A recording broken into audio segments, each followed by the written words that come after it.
মাঝে যুদ্ধের জেরে বর্তমানে জ্বালানির দাম সহ বেশ কিছু নিত্য প্রয়োজনীয় জিনিসপত্রের দাম কিন্তু ঊর্ধ্বমুখী। আর এই বিষয়টার তীব্র প্রতিবাদ জানিয়ে আজ দেখা গেল ডিওয়াইএফআই টিওয়াইএফ এর বিক্ষোভ সভা। এদিন টিআরটিসি সিএনজি স্টেশনের সামনে তারা বিক্ষোভ দেখায়। জ্বালানি তেল সহ প্রয়োজনীয় যে জিনিসপত্র রয়েছে, নিত্য প্রয়োজনীয় জিনিসপত্র, তার মূল্যের বৃদ্ধির প্রতিবাদ জানিয়ে আগরতলা, কৃষ্ণনগর, কদমতলা এলাকায় এই বিক্ষোভে তারা সামিল হয়েছেন। এই বিষয়ে ডিওয়াইএফআই নেতৃত্ব কি বলছেন শোনাবো। জীবন যন্ত্রণার মধ্য দিয়ে আপনারাই আপনাদের অভিজ্ঞতা অর্জন করছেন। কি ছিল আগে, আজকে আমরা কোথায় দাঁড়িয়ে আছি, এই অভিজ্ঞতার ভিত্তিতে আপনাকে আগামী দিনে সিদ্ধান্ত নিতে হবে।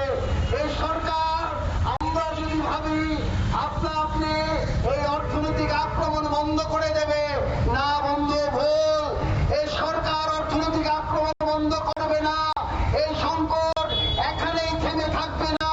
পেট্রোল, ডিজেল, জ্বালানির সংকট এই সরকার আরো তীব্র থেকে তীব্রতর করবে।